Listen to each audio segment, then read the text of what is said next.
G'day back again.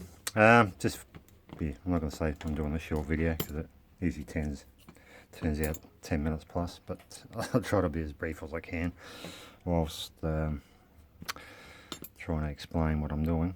This is for monkey fingers lock picking. He has a wafer lock with springs missing from that core, which is strange, very odd.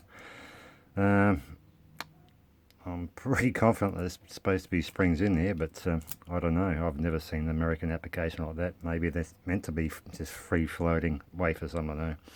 But I doubt it. But again, I stand to be corrected. I'm not an expert on American applications, but at all. But yeah, if you do want to get some re-spring them, all the floating ones, you can do that, but obviously you've got to find the spring that's going to be suitable. You've got to find the right spring tension spring and the right sort of size, basically, to fall into the cavity underneath where the wafer, the shoulder of the wafer rides on it. Yeah, you've got to find that sweet spot with the spring pressure.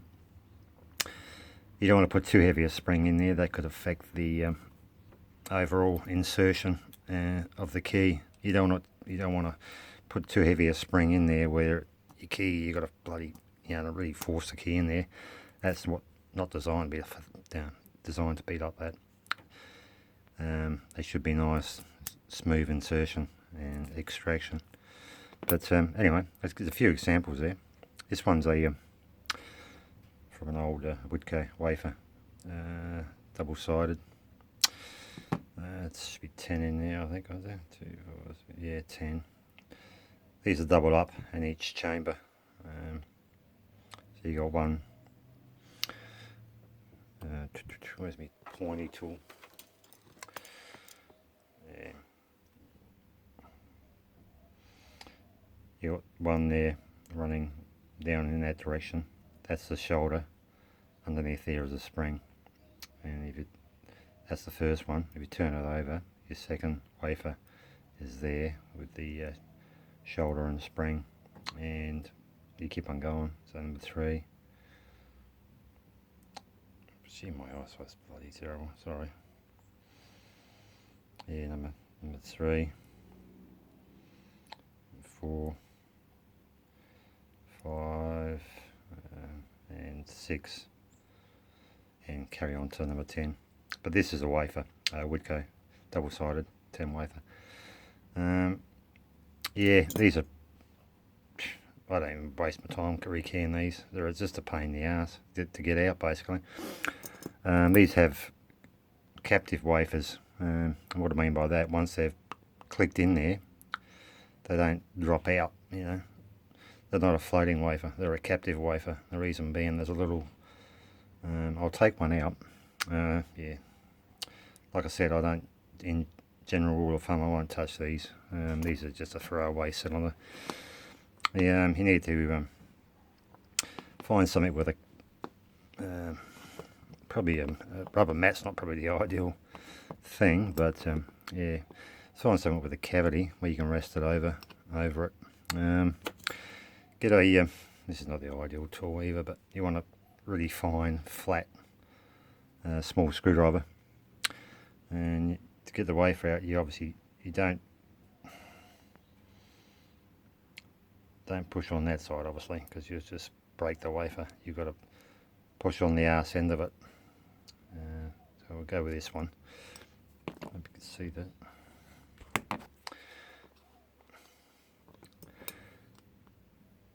Yeah, we'll go with that one there. So when you do this too, mate, it's a marathon, not a sprint. Don't go bashing the shit out of it. So just find the back end of the wafer and just give it a quick wrap, and yeah, you should be able to get it out. So there you go.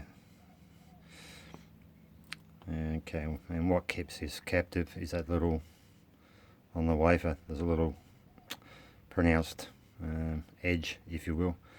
That's what keeps it captive in the core. Once it clicks in, that gets caught behind inside the shell, where it can only go ride a certain height.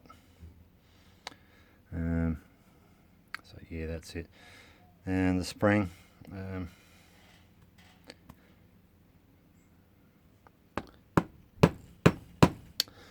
yeah, doesn't want to come out. Typical.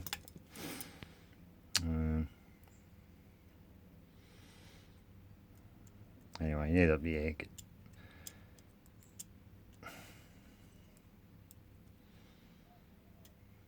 Try to be careful about crushing it because they're very fine.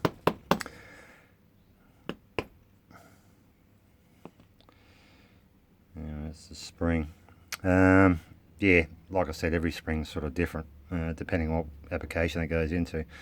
But these are dime a dozen, mate. These are roadkill. These are like vermin. Depending on what size spring you need,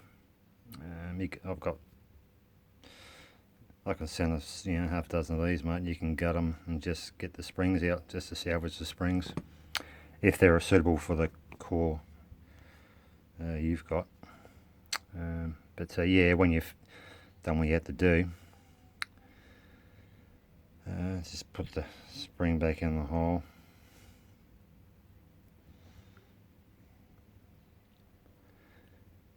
And yeah, put the wafer back in. But with these double ones, make sure you put it in the right position.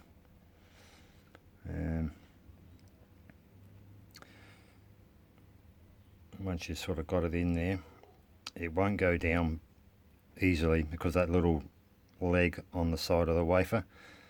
So what you've got to do, just get in the position, just give it a little wrap, just to get it past that point where it's maintained in the core again.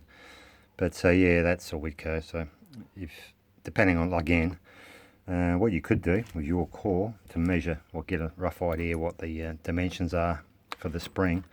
I don't know if you've got any small drill bits, mate, but get some small drill bits. And this is another application too. This is just a bloody Austral. These are pretty much floating wafers, as in they just pop out so easily because there's no sort of captive little section on the side to keep it maintained in its position in the core. They sit there by gravity, basically sitting on the spring. So technically, well, they won't come out because they're all grimy, but if we did that, they'll end up just popping out. But yeah, but it's a nostril again. Depending on the dimensions of your springs, what you require.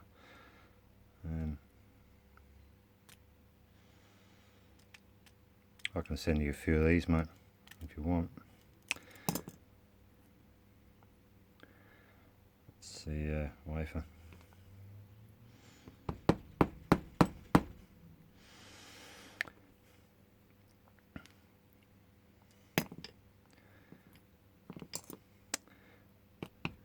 There you go.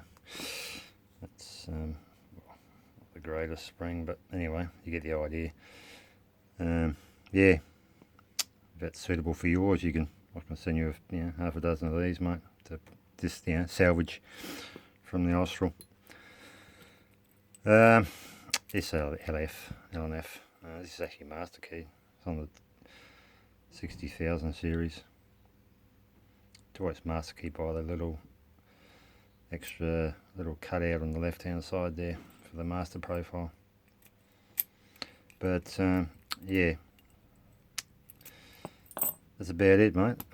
Pretty much wafer's a wafer, but there's different designs, as in floating, as in just floating in the shell, or a captive wafer, which is, you find, has got a little notch, little leg on the side to keep it captive in the in its little channel in the core.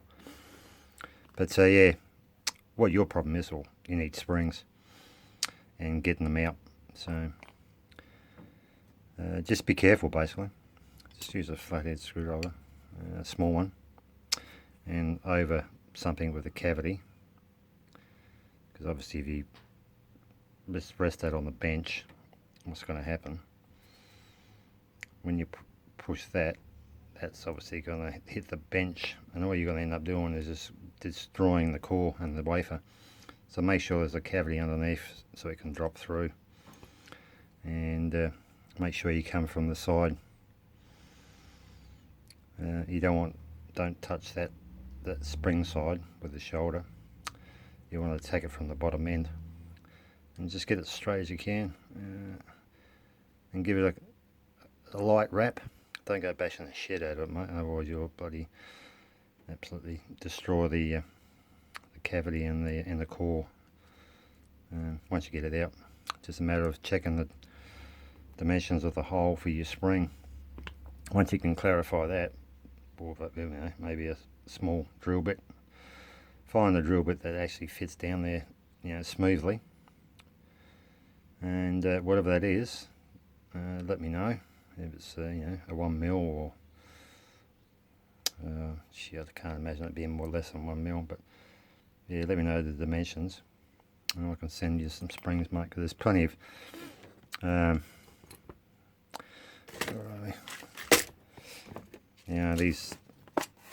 these type of springs are a good variety, good common spring which covers a lot of applications. This is the Lockwood. Again, you can just see that little nipple on the side there. So this is a captive wafer.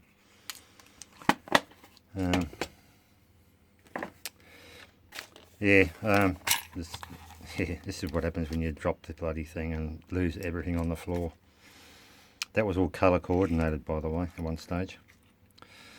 All the colours were according to the tumblers, disc tumblers. But when you drop it on the floor and all the contents go everywhere, and bloody hour and 10 minutes later, picking all the shit off, you get a mixed bag. But that's fine though. Yeah, this is GM to related too. This is for GM sidebar. The 6 cup. All your wafers there. Your caps, shutters, and then the housing caps. Yeah, it's a full kit for GM sidebar. But yeah, there's so many different types of wafers. A lot of automotive stuff. There's all wafers too. Yeah. Well, this is a bloody. It's hard to use that.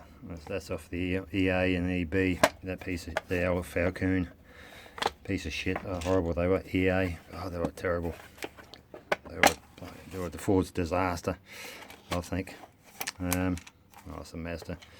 So different wafers again, obviously, and different springs. But yeah, general, rule of thumb. You will find a spring. It's going to be suitable, even if you've got to salvage it. I mean, from a Whitco or an Austral, either.